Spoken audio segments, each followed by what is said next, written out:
j'espère que vous allez bien. Aujourd'hui, une nouvelle vidéo avec mon partenaire E3Perf. Il va vous présenter sa voiture showroom, son show-car.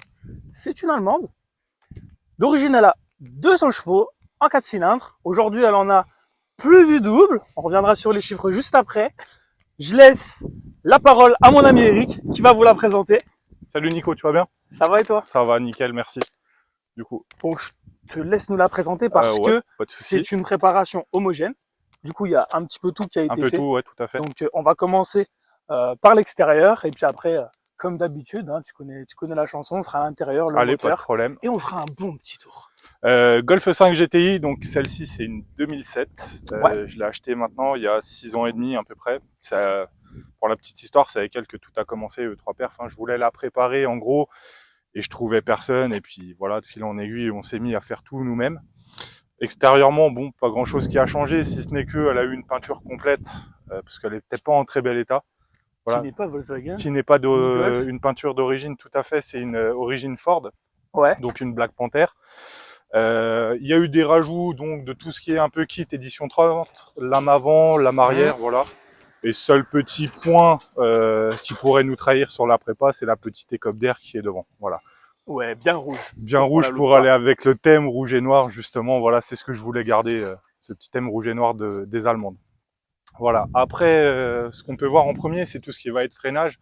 Freinage, on est passé sur de la Mégane RS, c'est une voiture qui fait énormément de pistes. Donc du coup, on voulait vraiment quelque chose d'assez solide et d'endurant. Plutôt qu'un monopiston, on est passé donc sur du 4 pistons. Ouais. On a du freinage de chez Ferrodo dessus et on est monté précisément en plaquette en DS Uno. Les purges qui vont bien au RBF 600, les petites du Ritavia, voilà. Là, c'est vraiment base, la partie ton freinage. système de frein aussi. Tout à fait, qui a été dissocié de l'hydraulique d'embrayage et freinage, donc les deux sont dissociés. Après, on a forcément un petit rabaissement, ça c'est dû au combiné fileté. Dessus, on est sur du BC Racing Club Sport, où on a des très très bons combinés et qui font vraiment le boulot pour le coup. Voilà, ça c'est vraiment la petite partie esthétique. Ok, non, elle passe bien. En full black, petite touche rouge. Ça me rappelle une voiture qu'on a fait récemment. Ouais, celle du copain Dylan, tout à fait. C'est ça, c'est ça. Donc esthétique, elle est sobre. Bon, maintenant, on va passer à l'intérieur, parce qu'il y a un petit peu de boulot quand même. Hein. Pas de problème. Bon, à l'intérieur, après, je te laisse regarder si tu veux. Donc, on est sur deux baquets de chez Sparco. On a également les harnais qui vont bien. Forcément, quand on fait un peu de piste, c'est un peu plus agréable à rouler. Le volant tulipé, c'est juste pour avoir les bras un peu plus près du corps, on va dire, quand on conduit assez fort. Ouais. On a l'arrière qui a été entièrement vidé. Avec deux barres. Avec deux barres anti-rapprochement. Le but, c'était pas non plus d'arceauter complètement la caisse, parce que c'est une petite voiture qu'on peut emmener des fois en rasso ou autre, et avec le petit déport de batterie. Batterie, extincteur, on voit bien les harnais. Exactement. C'est propre. Hein. Donc l'idée, c'était vraiment d'avoir quelque chose de fait au plus propre possible, sans trop dénaturer non plus l'intérieur. Ouais. Parce que comme je te le disais, c'est une caisse qui va aller des fois sur des petits rassos, même se balader avec. Donc c'était vraiment pas d'enlever la moquette, les portes et autres. Ouais, que ça reste propre et utilisable. Tout à fait. Donc voilà. Et bien après, sinon, ça va être tout ce qui va être partie moteur après. Ah, là, la liste va être un petit peu plus longue. Si tu veux. Ouais, je veux bien. Allez, feu. Je le rappelle, même si je l'ai dit en début de vidéo, 200 chevaux d'origine. Tout à fait, ouais.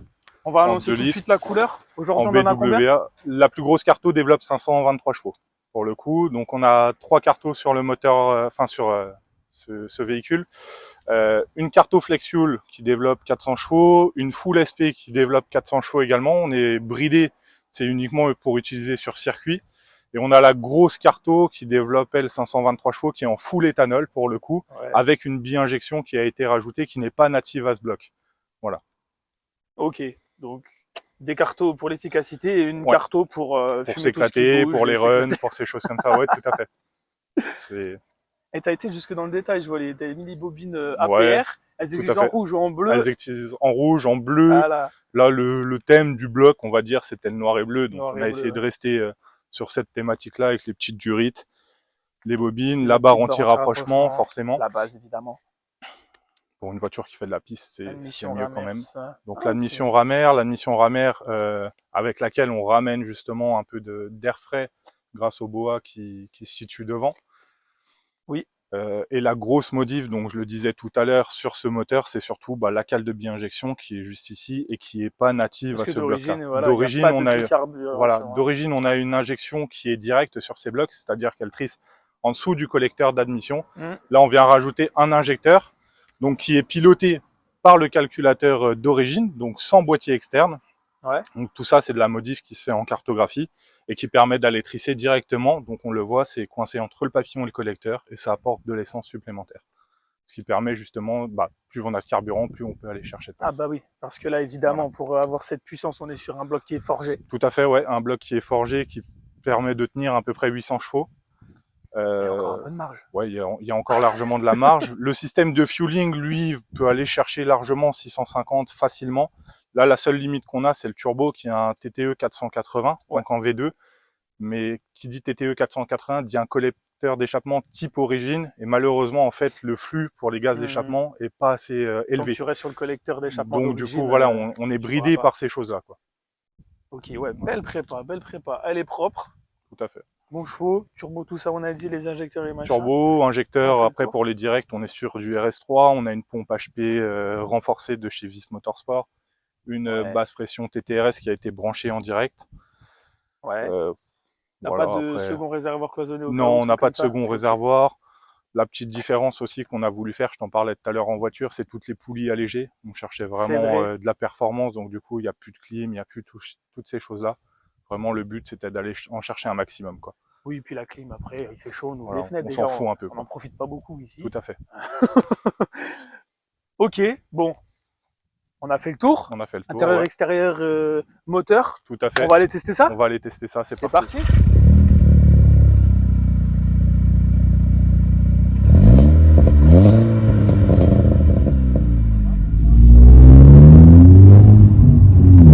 Nous voici à bord de la fameuse Golf 5.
adapter le couple en fonction du rapport engagé. Sauf que le boost by gear ici a été prévu pour des pneus type semi-slick, donc pour la piste. Là on est sur du pneu de route classique. Malgré le boost by gear, c'est pas ça non plus, quoi. Il faut pas croire que c'est la solution magique, on va dire, à tous les problèmes. Il faut quand même ça limite, mais voilà, il faut quand même que le pneumatique derrière soit en adéquation avec la prépa. Maintenant, évolution future du véhicule, ça va être mettre un autobloquant, renforcer la boîte, histoire vraiment d'avoir un passage au sol qui soit optimal. Parce que sur une traction, ça reste quand même très difficile sur des grosses puissances d'avoir quelque chose l'éthanol, t'as un gros couple. Ouais, tout à fait. Ouais, sur la grosse carto, on a 640 newtons, donc ça commence vraiment. D'origine, il y a combien sur ce moteur? D'origine, c'est du 280 newtons. Ah ouais. On n'a pas fait x3, mais pas loin. Ouais. On sent le couple là. La petite carto, ouais, on doit être à peu près à 500 newtons, donc c'est juste pour ces eaux-là. Ce qui fait déjà un bon petit jouet pour Ouais. s'amuser. Et la plage en plus, elle a l'air d'être dispo tout le temps. Alors la plage, pareil, on est sur un turbo hybride, donc la plage, elle, le déclenchement, on va dire déjà, et à partir de 3008, et on va dire le moteur tire lui jusqu'à 7000. On n'a pas augmenté de full rupteur parce que ça sert strictement à rien. Oui, si la puissance elle continue pas de grimper. Mais par contre, on a essayé vraiment de travailler une plage qui est complète de A à Z. Donc que ça soit au niveau des chevaux, les chevaux max sont à 6008 et le couple max, lui, est vers les 5008, à peu près 6000. Ce qui fait vraiment quelque chose de sympa à rouler sur piste. On a des bonnes relances, quelque chose Ouais, d'assez c'est ça, que tu sois pas obligé d'être toujours sur une plage de 2000 Ouais, tout tours à là, en fait. sortie de cours. C'est chiant. Et c'est la raison pour laquelle justement on n'a pas monté un plus gros turbo. On aurait pu monter par exemple du G25, un turbo qui se fait beaucoup sur de la prépa en 2 litres TFSI, mais au contraire on voulait vraiment garder un comportement qui se rapproche de l'origine, même si c'est impossible sur des puissances comme celle-là, puisqu'on a forcément du lag à cause de la taille du turbo qui a été augmentée. Mais on voulait pas non plus avoir quelque chose qui tire de 6000 à 6005 quoi. Enfin, voilà, Que ce soit on-off. exactement, t'as compris l'idée, on voulait vraiment quelque chose d'un peu plus long et pour exploiter la caisse un maximum. Ouais, c'est pas une caisse de run, c'est une caisse de piste. Exactement, voilà. Efficacité avant tout. Et là ce qu'on va faire c'est je vais la mettre en grosse carto, ça te permettra de voir la différence. La grosse carto. Voilà, on l'attendait celle-là. Exactement. Donc là on peut passer avec le multimap sur une autre carto tout en roulant, ça pose absolument aucun souci. Donc c'est juste une petite combinaison à faire. Et voilà, et après on a full power pour le coup. Full power, qui a bien cette expression. Si on a un peu les voitures qui s'enlèvent bien sûr. Oui, ça serait bien. On va tout de suite le sentir en deux. Ouais, ça se ressent, ça s'entend. C'est un peu différent. Elle devient plus bestiale. Beaucoup plus nerveuse, tout à fait. Bah, là où on a un boost par exemple à un bar 5 sur une carto, la première carto soft, ou même la carto sans plomb, la numéro 2, là on passe sur 2 barres 1 à peu près, en fonction de la pression actuelle. Les avances à l'allumage qui vont être modifiées. La carto 3 est une carto qui a été prévue uniquement pour de l'éthanol, donc pas de flex, de mélange, c'est-à-dire. Et donc on a revu encore les avances à l'allumage à la hausse, on a revu des corrections à la hausse, etc. Pour vraiment là avoir un comportement ultra brutal sur le véhicule. Et bien full sur mesure. Ouais, tout à fait, ouais, c'est une carto. Sur les 3 cartos, donc la hard, on a mis à peu près, ouais, je pense 4-5 jours facilement à la régler, à coup de, je dirais, une vingtaine de mises à jour pour avoir un résultat parfait, quoi. Vraiment pour le travailler dans son ensemble, dès qu'il y avait besoin d'avoir une correction, on l'appliquait pour avoir un setup qui est parfait, quoi. Avec ce type de prépa, il faut de toute façon. Exactement. Surtout si tu fais de la piste, elle va pas être ménagée. Non, C'est pas juste pour faire une accélération. Non, tout là, à fait. il faut que ça dure. Tout à fait, oui. Faut que ce soit fiable. On a vu, on a peut-être vu grand pour le moteur puisqu'il est prévu effectivement pour 800 chevaux. On a mis tout ce qui va à côté, radial d'huile, les échangeurs bien sûr, ces choses-là. Ouais, on en a pas parlé, mais c'est évident. C'est évident, ouais. Mais après, voilà, on a travaillé aussi la carto dans ce sens-là. Et là, la carto 3, elle n'est pas du tout faite pour ménager le véhicule, quand bien même on n'est pas à la limite des pièces, mais ça la ménage pas pour autant. Ce petit bruit aussi, je sais pas si on l'entend à la caméra, mais sauf si c'est tout. Ouais, J'adore. tout à fait. C'est typique en J'adore. fait des 2 litres TFSI qui sont préparés. On a un petit retour qui est assez sympa, une wastegate qui va décharger, donc ouais, ça fait un petit bruit assez. Ce bruit-là, j'ai toujours adoré. Ça change du pch. Ouais, tout à fait, ouais. C'est trop commun. Un pchit en fait qui est commun et beaucoup de nos clients par exemple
fait que tu n'aies pas d'autobloquant, ça aide aussi parce qu'avec l'autobloquant, ça va tirer beaucoup plus fort sur les bras. Hein. Ah oui, tout à fait, ça va pas ménager. Les cardans, ça va devenir de l'accessoire à ce moment-là. Ouais, c'est ça.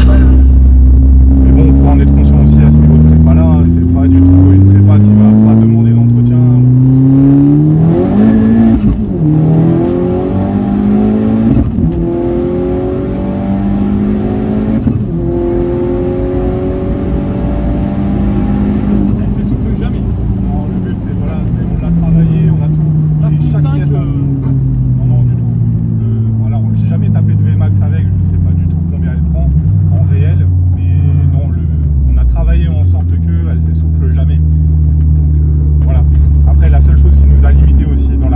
C'est sur les hautes vitesses, donc à partir de 200, 210, on commence à avoir des EGT, c'est-à-dire des températures d'échappement qui sont vachement hautes.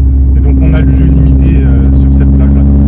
Et on a quand même un comportement qui permet d'avoir quelque chose d'assez dingue quand même dans un 2 litres. Ah bah oui, on part à une d'origine.